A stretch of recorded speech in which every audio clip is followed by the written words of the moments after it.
मित्रांनो, हा व्हिडिओ जो आहे सिरियसली आहे, लाईक आणि शेअर आणि फॉलो साठी नाही। हा व्हिडिओ फक्त मी एका मुलीचा बाप आहे या नात्याने बनवलेला आहे आणि माझ्यासारखे अनेक मुलीचे अनेक बाप असतात, त्यांनी हा व्हिडिओ पाहावा। मित्रांनो, पहिलं जे होतं चूल आणि मूल, परत तेच करायचं का?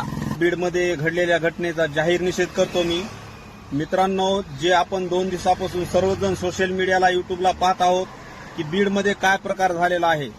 आता सोशल मीडियाच्या माध्यमातून जे दाखवतो पाहतो ते जर खरंच असेल तर अशा शिक्षकांना फाशीच व्हायला पाहिजे असं स्पष्ट बोलतो मी। जर खरं असेल तर, खरं का नसेल तर FIR फाडलेला आहे, त्यांचा गुन्हा दाखल झालेला आहे आणि ते अद्यापही फरारच आहेत।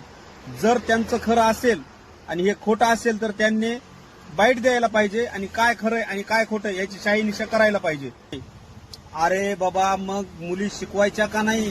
कुणाच्या भरोश्यावर शिकवायच्या? असले जर तुम्ही शिक्षक लोक निघताल तर गोरगरिबांनी मुली शिकवायच्या का नाही? आज बऱ्याच जणांना माहितीये, काही जणांच्या अनाथ मुली, ज्याला माय नाही, ज्याला बाप नाही, ह्या मुलीला तरी मायबाप आहेत, तिने सांगितलं बिचारीने, लेट का होईना, ज्यांना कुणीच नाही त्यांनी कुणाला सांगायचं? असल्या शिक्षकांच्या भरोश्यावर शिक्षण कसं द्यायचं? आज बऱ्याच मुली मित्रांनो 200, 300 किलोमीटरच्या अंतरावरून, जिथं शाळेची, कोचिंग क्लासेसची सुविधा उपलब्ध आहे, अशा ठिकाणी रूम भाड्याने करून राहतात